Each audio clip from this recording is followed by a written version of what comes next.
Krishna, the Supreme Personality of Godhead, Volume 1. Chapter 4. Chapter 5. Kamsa begins his persecutions. Kamsa was waiting to hear the news of the child's birth, and the gatekeepers immediately approached him and informed him that the child was born. Devaki, on seeing her brother approaching, prayed in a very meek attitude to Kamsa.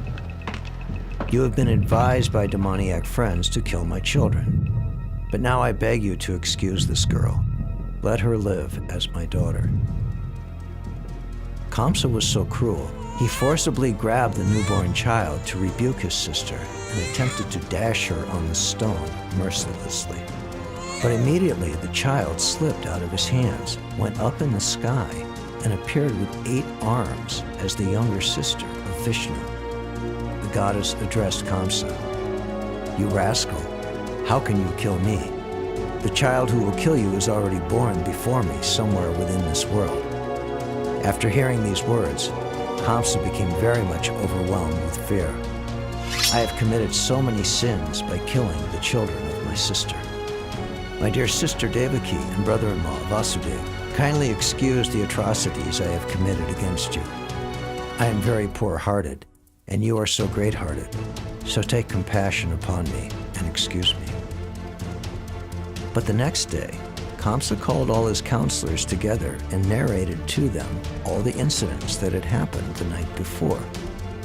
They began to give instructions to Kamsa as follows.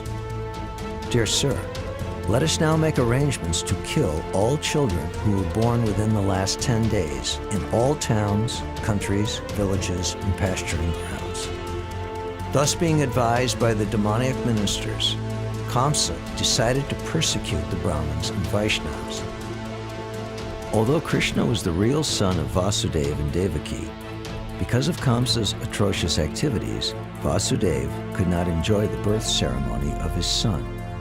But Nanda Mahārāja, the foster father, celebrated the birth ceremony of Krishna very joyfully. When all the ecstatic cowherd men heard that Nanda Mahārāja, father of Krishna, was celebrating the birth ceremony of his son, they became spontaneously joyful.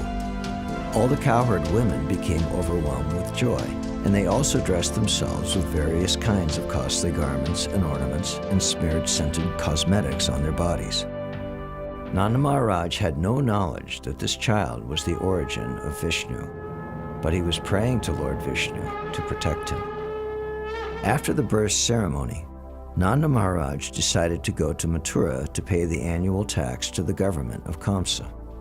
Vasudeva got the news and was very eager to congratulate his friend. He immediately went to the place where Nanda Mahārāja was staying. At that time, Vasudeva was anxious about his 2 sons who had been put under the protection of Nanda without Nanda's knowledge.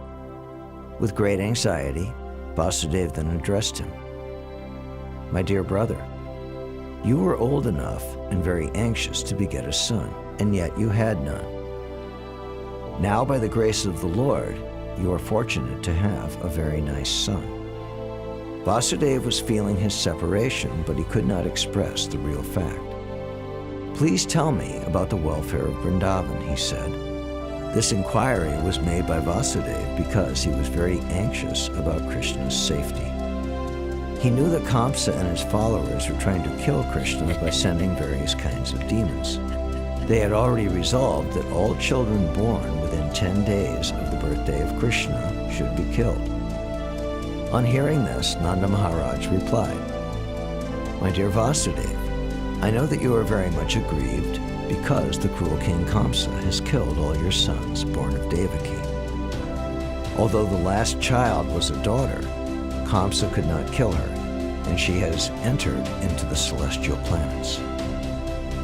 Vasudeva then replied, "My dear Nanda, if you have already paid the government taxes, then return soon to your place, because I think there may be some disturbances in Gokula." After the friendly conversation between Nanda Mahārāja and Vasudeva, Vasudeva returned to his home.